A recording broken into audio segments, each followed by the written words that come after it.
You are listening to Processing Trauma Out Loud, conversations about trauma and healing from two women who are doing the work.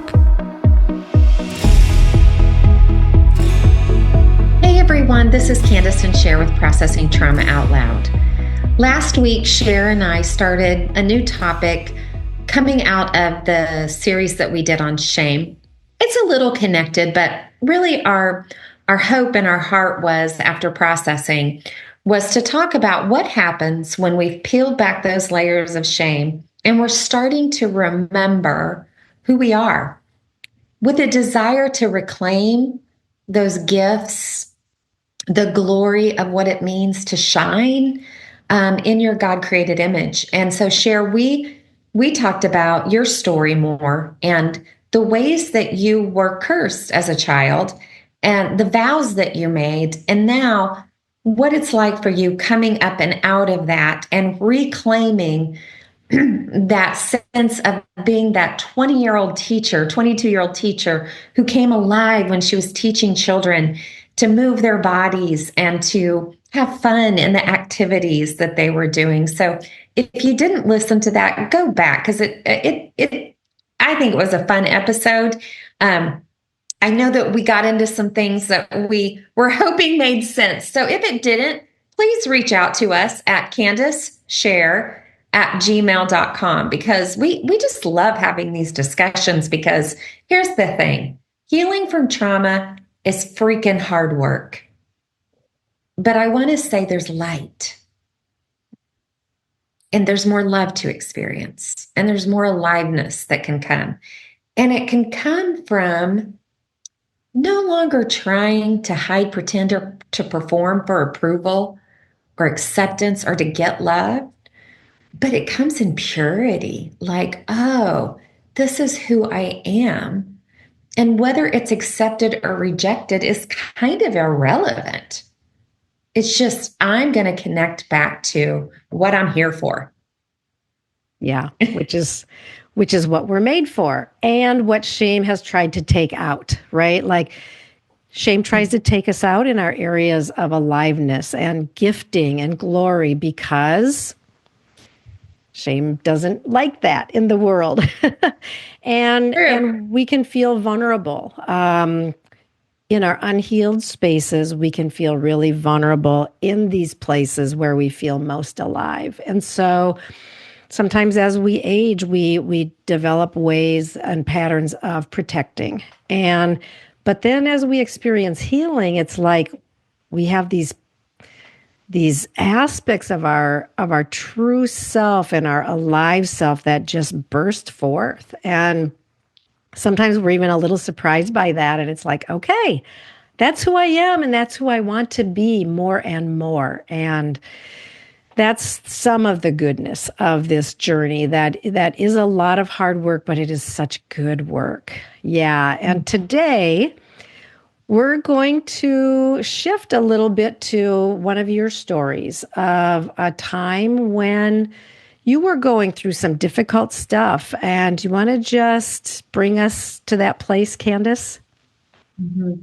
Yeah, this time that I'm thinking of, I was 16, 17 years old, but I even want to go back a little bit before that, of being a child who would see things and know things, not perfectly, of course. I was a child. What is that saying? Children are expert observers, but not very good interpreters, right? Yeah. I would say that I was an expert observer. Mm-hmm. And the thing about it is I would not just keep it to myself. I actually used my voice as a child to no avail. Mm-hmm. And I'm not saying that means that children make all the decisions or whatever, but gosh, listen to children. Like, that's what I want to say.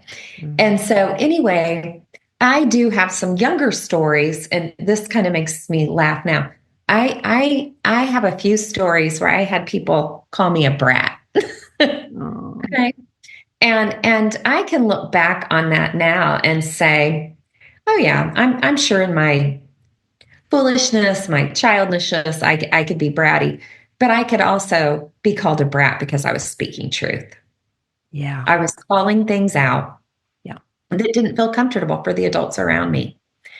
And so when I was 17, those of you who know my story, I was living in a home for unwed mothers, about ready to place my son for adoption. And I have all these letters that I wrote my dad, but the other day I found a letter that I wrote my mom. And in that letter, as a 17-year-old, I am talking to my mom about what it will be like when I return back home to my hometown. And I start processing with her in this letter 3 options that I have about where I can live and where the best place for me would be. And share as I'm reading this letter and actually remembering where I was at when I wrote it. It hit me like, oh my gosh, this is my glory, and this is where I've been shamed. This is my gifting, to be able to help others process, see options, look at scenarios. And if you haven't read my memoir, I even have a landscape of scenarios when it comes to childhood trauma. Yeah. And it was also where I became too much. Right? I became too much.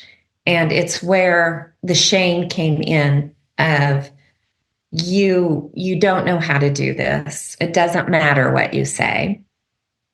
And I also have stories that I felt at times people would pull that out of me, right? They would come to me or ask me.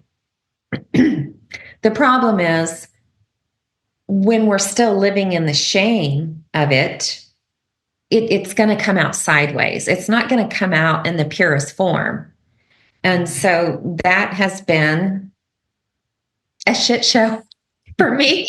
And I have to have some humor because I had such an intense desire, even as a 20-year-old, to make things right in my world, my family, and I needed healing. I'll just say that.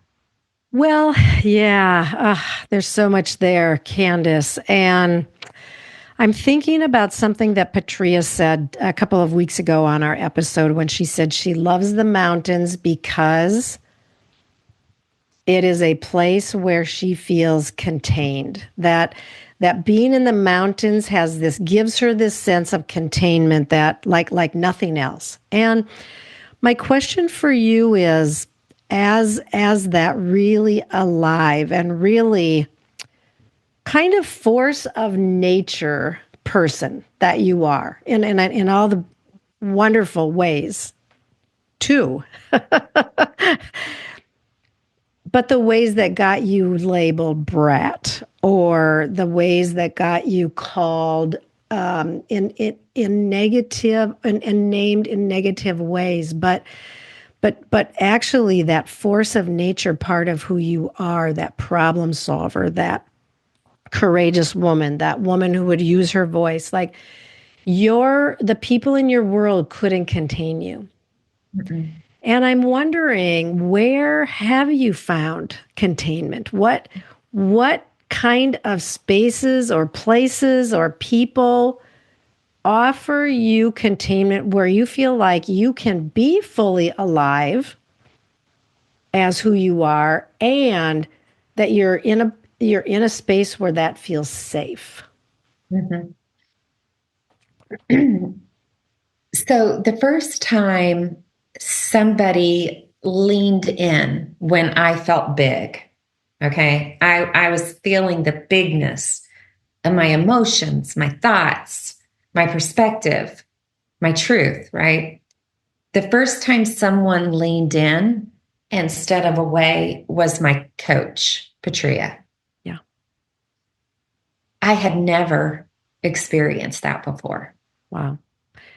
At least not that I can remember. I'm not saying that I hadn't had people be kind to me or want to help me, but showing up in really this sense of shame like for who I am, Mm. to have her lean in with her full attention and her gaze of love, Mhm. it was mind blowing. Like the idea, tell me more, help me understand. I'm like, Mm. what? Yeah. Yeah. And so that was my first, but then I went into story group, I think about a year later.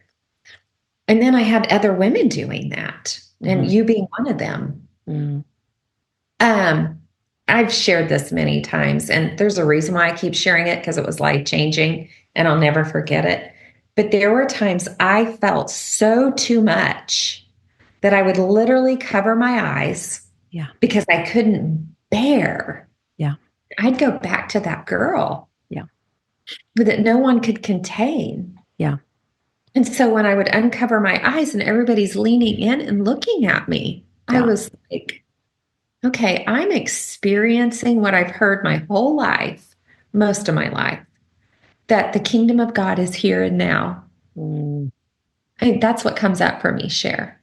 Like if we carry the kingdom of God within us, and I do believe we do, Mm.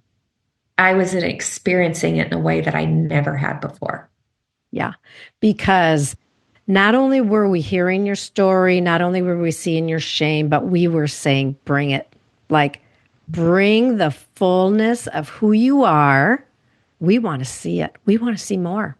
And I specifically, I'm remembering the experience you had of one in our group saying, and even if you mess it up in the worst ways possible, we are here for you. Like our arms are around you and outstretched to you. And I am feeling, Kandace, like the wonder of that. And also I'm feeling like the sadness of how tragic it is that we are experiencing these things so late in our lives. I mean, glad that Yes. we're experiencing them, but that like your first memory of really sensing that you were in a contained, like in the full scope of who you are, someone could contain that and want more, is when you were close to 50 years of age. Like, and I'm glad. And we want this for the young women in our lives, the girls and the women. Like, we want the world to be awakened to, like, we don't have to be afraid of people in their full glory. Like, that's another whole topic. But yeah, I love that so much, Kandace, that you experienced and you now know, and you know what it means to be invited to come forward in your greatness, in your glory, in your passion, in your desire, right? All of these things that we've been talking about, like as the layers of shame are getting peeled off, and you are being invited forward, like, Yeah. yeah, I see the beauty and the glory. What are you feeling? Mhm. Wow, I just had some memories pop up into my head of being in. How much do I want to share about this? Being in meetings, and I'm not. Please hear my heart here. It's not because even if there were women in there, it would be there'd probably be complexity. But being in meetings with all males, okay, and several over a period of several years. And for the most part, most of the time, I couldn't be contained. Yeah. I was a threat. Yeah. I was upsetting the status quo. And I don't say that in pride. I don't say that saying I see perfectly or I know everything. But what I did see and what I did know and what I did speak could not be contained. Yeah. I was a threat. Yeah. Yeah. And how do I feel about that right now? Would Mm. I have done something differently? Maybe. I still had a lot of healing. But here's the thing, for people that had gone through their own work and their own healing, they could have contained me even if I did it wrong. Yeah. Does Yeah. that make sense, Cher? Yes. And I want to say, like, you were a threat to a system that was dysfunctional. You were a threat to an establishment or an institution. And so in their attempts to manage the system, they had to silence you. They had to squeeze you into a box that was far too small for you. And what I'll say is you didn't fit there. Like you were there and it's what you knew. You were reenacting. So you were in this kind of a place and in this kind of a space, but that kind of a place and space was never right for you because you were alive. You were I've in never your, looked at that as I've never looked at that as a reenactment, but it absolutely was a reenactment. yeah. Yeah. Yeah. Yeah. And Reenactment. so Yeah. And we talked about reenactments last in the previous episode. So go back to that and hear about that if you haven't. But yeah, go ahead, Candace. well, so just being in a space where I had the opportunity, I showed up, you know, feeling too much, having a lot of truth, speaking it, and to just like it's not that I needed people to agree with me, right? I just needed them not to reject me or Engage. to what? You needed people to engage, Yes.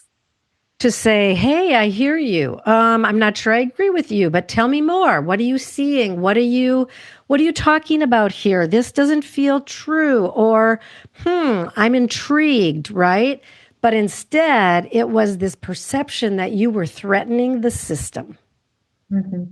Yeah, so there's no curiosity, right?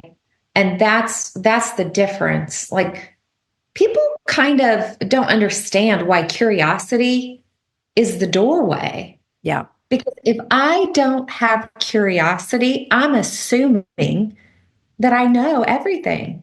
yeah, I'm assuming that my perspective is the only perspective. And so curiosity doesn't mean that you have to go against your own values or, but it does mean I love what Sandra says, that she's in our Pearls group. There are people who are intent on misunderstanding you. wow, And there are people who are very intent on trying to understand.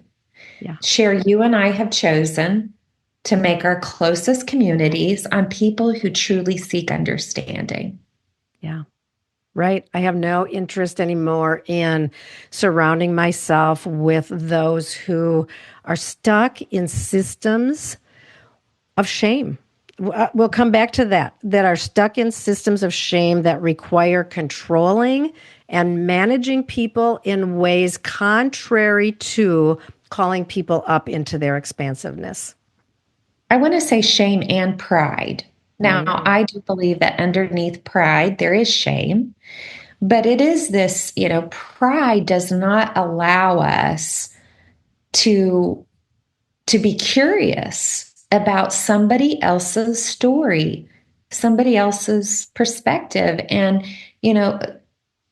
so, pride is something that it can be hard to unravel because if you grew up in a home that you couldn't be wrong, because if you were wrong, there would be harsh punishment. So I even have compassion on people that are stuck in pride, Yeah. but we see it, Yeah. right? And it's Pride is not curious. no. And pride is hurtful and harmful and causes people to remain stuck in their under curses and agreements and vows and causes people to not be allowed to be fully alive. And so yes, it is just, Yeah. and unfortunately, it's a big part of most institutions, organizations that have some level of dysfunction operating to keep people small so that they can stay big. Yeah. Well, this was really helpful for me, Cher. I feel like I have some things to process Yeah. as I'm considering that reenactment.